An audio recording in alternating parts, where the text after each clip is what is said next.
الإنسان ما لم يعلم سبحان ربك رب العزة عما يصفون وسلام على المرسلين والحمد لله رب العالمين اللهم صل على سيدنا محمد وعلى آل سيدنا محمد وبارك وسلم اللهم صل على سيدنا محمد وعلى آل سيدنا محمد وبارك وسلم اللهم صل على سيدنا محمد وعلى آل سيدنا محمد وبارك وسلم.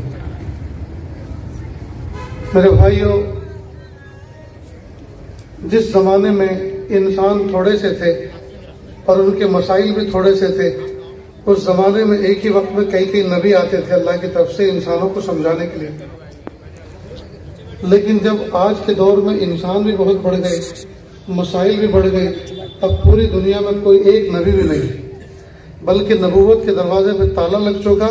اب صبح قیامت تک کوئی نبی آنے والا نہیں.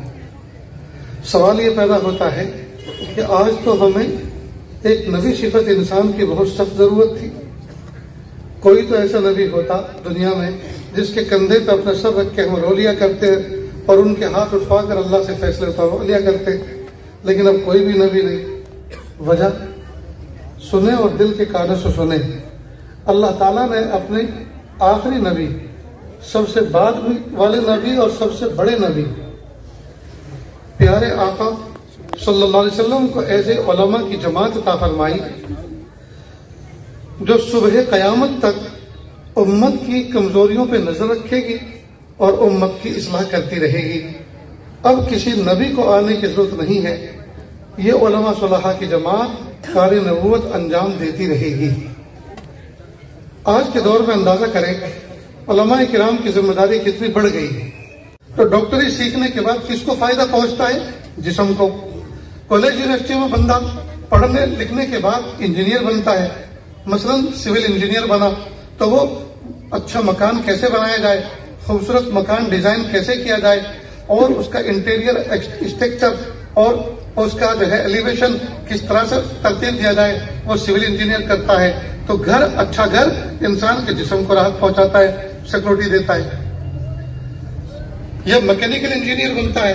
میکینیکل انجینئر بننے کے بعد صبح سے شام تک اور شام سے صبح تک انسان کو جو مشینریز لگتی ہیں، ان جو اس کے کام میں آتی ہیں، ان کو ریپیئر کرنا، ان کو اچھی طرح سے بنانا، ان کو سنوارنا، جی یہ علم جو ہے اس کام میں آتا ہے. یہ سارے کے سارے انسان کے جسم کو راحت پہنچاتے ہیں. لیکن دین رسول اللہ صلی اللہ علیہ وسلم کے قلب مبارک پر جا کے ختم ہوتی ہے. تو ان نسبتوں سے اندازہ کر لیں کہ کون سی تعلیم افضل ہے. دنیاوی علوم جو کام آتے ہیں وہ صرف اور صرف دنیا میں کام آتے ہیں. پیدائش کی صبح سے لے کر وفات کی شام تک جو عمر محدود ہے 60-70 سال کے درمیان، اور جو دینی علوم ہیں وہ اس 60-70 سال کی زندگی میں سکون دیتے ہیں اور مرنے کے بعد ہمیشہ ہمیشہ کی زندگی میں بھی کام آتے ہیں. تو اس سے اندازہ لگائیے کہ اللہ رب العزت نے دینی علوم کی اہمیت کو کتنا اہم بنایا ہے. اب ہمیں کرنا کیا ہے؟ دنیا میں چونکہ رہنا ہے اور دنیا میں جتنے دن بھی اللہ پاک نے ہمیں رکھنا منظور ہے، ہمیں عافیت کے ساتھ زندگی گزارنی ہے. صاف اتنی بات سمجھ گئے؟ تو اللہ تعالیٰ نے انسان کے اندر طلب کا مادہ رکھا ہے، سیکھنے کا مادہ رکھا ہے. اب سیکھنا دو قسم کا ہے، ایک ہے دنیاوی تعلیم کا سیکھنا اور ایک ہے دینی تعلیم کا سیکھنا. تو دنیاوی تعلیم وہ کالج اور یونیورسٹی میں پڑھائی جاتی ہے اور دینی تعلیم مدارس عربیہ، مساجد قرآنیہ، مکاتب اسلامیہ میں پڑھائی جاتی ہے. اور یہاں ادب سکھایا جاتا ہے کہ استاد کے سامنے کیسے بیٹھنا ہے، ماں باپ کے ساتھ میں کس طرح کا بیہیو کرنا ہے، بڑوں کے ساتھ کیسا ادب احترام کرنا ہے، چھوٹوں پہ کیسے پیار اور شفقت کرنا ہے، راستوں کا حق کیا ہے، ماں باپ کا حق کیا ہے، بھائی بہنوں کا حق کیا ہے، ایک پڑوسی کا حق کیا ہے، اور کسی کو تکلیف نہ دی جائے. یہ سارے کے سارے علم سکھائے جاتے ہیں مدارس دینیہ کے اندر. تو ان مدارس دینیہ کی اہمیت کو سمجھو. یہاں انسان کو انسان بنایا جاتا ہے، یا انسان کو انسان بنایا جاتا ہے. اسکول، کالج، یونیورسٹی میں پڑھنے والے بچے بغیر ٹکٹ کے سفر کر سکتے ہیں، اور وہ جب اپنی یونیورسٹیوں سے کالج سے چھٹی پہ نکلتے ہیں، وہ طوفان بدتمیزی کرتے ہوئے نکلتے ہیں، بسوں کی چھتوں پہ چڑھتے ہیں، دھمال کرتے ہیں جی، ان سے یہ سب امید کی جا سکتی ہے، اس لیے کہ ان کی اصلاح کی تربیت نہیں کی جاتی۔ لیکن ہمارے مدارس میں جب بچوں کی چھٹی ہوتی ہے، ہمارے اساتذہ ہمیں یہ سمجھاتے ہیں کہ بیٹا بس میں جاؤ، ٹکٹ لے کے سفر کرنا، ٹرین میں جاؤ، پہنچا دینا، آگے رکھ دینا، یہ کام کرنا، تمہیں ان کی دعائیں ملیں گی۔ ان کے حلقوں میں بیٹھو، ان کی باتوں کو سنو، کئی مرتبہ کوئی ایک بات سامنے والے کی زبان سے نکلنے والی کانوں کے راستے سے دل پر ایسا اثر کرتی ہے کہ زندگی تبدیل ہو جاتی ہے، زندگی بدل کے رہ جاتی ہے۔ کے پاس ایک نوجوان کے پاس ایک چرسی آیا، نشے کی چیز پینے والا، کھانے والا، اور کہا بھائی بہت طلب آئی ہے، چرس کے لیے کچھ پیسے دے دو۔ اس نے کہا اچھا، گناہ کے لیے مجھ سے پیسے مانگتے ہو؟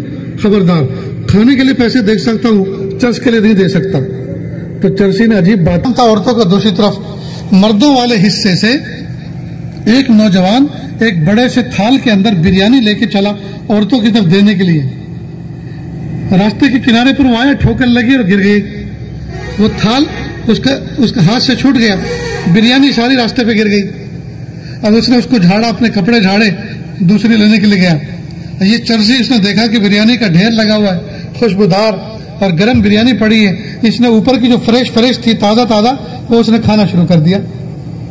کہ میں پیچھے کھڑا ہوا تھا، اس نے مجھے دیکھا اور میں نے اس کو دیکھا، تو اس نے عجیب بات کہی جو میں زندگی میں کبھی بھول نہیں سکتا۔ اس نے مجھے دیکھ کر کہا وہ کھلاتا تو ہمیشہ برتن ہی میں ہے، لیکن آج کل ذرا اس سے انبن چل رہی ہے، آج کل وہ ناراض ہے۔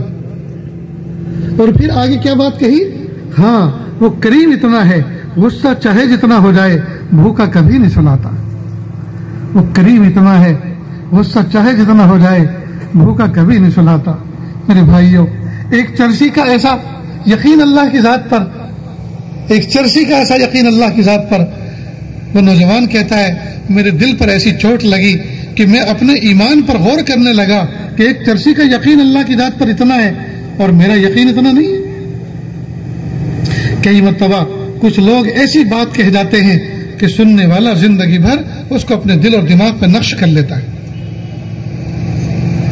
اللہ والوں کی صحبت میں رہو دوستو، اللہ والوں کی صحبت اختیار کرو۔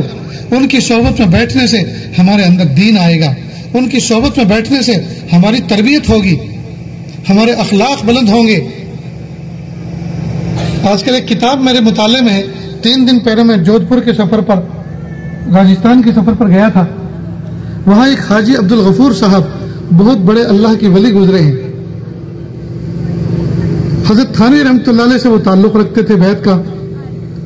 ان کے دل کے اندر ایسا شوق ہوا کہ اللہ کی محبت پانے کے لیے، اللہ کا قرب پانے کے لیے مجھے الگ سے محنت کرنی چاہیے اور بیوی بچوں کو چھوڑ دو تاکہ میں یکسو ہو کر اللہ کی محبت اور اللہ کا قرب حاصل کروں۔ پھر خیال آیا کہ ان بچوں کا کیا ہوگا، تو رہ گئے بچوں کو چھوڑنے سے۔ پھر ایک مرتبہ جوش مارا یہ جذبہ کہ ہے اللہ تعالیٰ نے پرندے چرندے درندے ان کو بھی تو اللہ پالتے ہیں، یہ کون سا کماتے ہیں، تو میرے بچوں کو بھی اللہ پالیں گے، میں چلتا ہوں۔ رات کی تاریکی میں گھر کے اندر کل 40 روپے رکھے تھے، اس میں سے 7 روپے نکالے اور بقیہ چھوڑ دیے اور پیدل نکل گئے اور کہیں دور اسٹیشن سے ایک ٹرین پکڑی اور دلی پہنچے اور سوچا کہ یہاں سے میں تھانہ بھون جاؤں گا۔ صبح دلی پہنچے، ایک مسجد کے اندر 2 کتابیں ساتھ میں تھی، ایک مسجد کے اندر کتاب کا مطالعہ شروع کر دیا۔ حاجی امداد اللہ مہاجر مکی رحمۃ اللہ علیہ کی وہ کتاب تھی کلیات امدادیہ، اس کو پڑھنا شروع کیا۔ پڑھتے پڑھتے ایک حکایت اس میں آئی۔ حضرت حاجی امداد اللہ مہاجر مکی رحمۃ اللہ علیہ نے ایک حکایت لکھی کہ ایک شخص تھا، اس کے دل میں یہ شوق پیدا ہوا کہ میں اللہ کا ولی بنوں، اللہ کی محبت میں حاصل کروں، اور یہ میری بیوی جو ہے یہ اللہ کی محبت حاصل کرنے میں آڑے آ رہی ہے، لہٰذا اس کو میں چھوڑ دیتا ہوں تاکہ اکیلا رہ کر اللہ کی محبت حاصل کروں۔ لہٰذا بیوی کو طلاق دے دی اور نکل گیا جنگلوں میں اور صحراؤں میں اور پتہ نہیں کہاں کہاں۔